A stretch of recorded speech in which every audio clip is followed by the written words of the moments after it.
বন্ধুরা, কল্পনা করো তো ইউক্রেন যুদ্ধ নিয়ে ডোনাল্ড ট্রাম্প হঠাৎ করে 180 ডিগ্রি ঘুরে গেলেন। কয়েকদিন আগেও বলছিলেন শান্তির জন্য কিয়েভকে ভূখণ্ড ছেড়ে দিতে হবে, রাশিয়ার সাথে আপোষ করতে হবে। আর এখন তিনি বলছেন ইউক্রেন হারানো সব জমি ফেরত পেতেই পারে, তারা জিততে পারে পুরো যুদ্ধটা। এটা কি রাশিয়ার জন্য বিপদের ঘন্টা বাজছে, নাকি ট্রাম্পের কোনো বড় রাজনৈতিক খেলা চলছে পর্দার আড়ালে? চলো আজকের বিশ্লেষণে ডুব দেই, দেখি এর পেছনের রহস্যটা কি। আসসালামু আলাইকুম বন্ধুরা, আশা করি সবাই ভালো আছেন, পরিবারের সাথে শান্তিতে আছেন।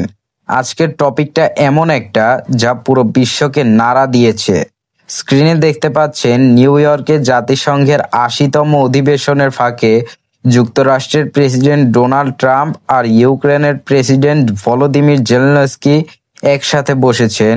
এই মিটিংয়ে ট্রাম্প এমন একটা কথা বলেছেন যা ইউরোপ থেকে মস্কো পর্যন্ত সবাইকে চমকে দিয়েছে।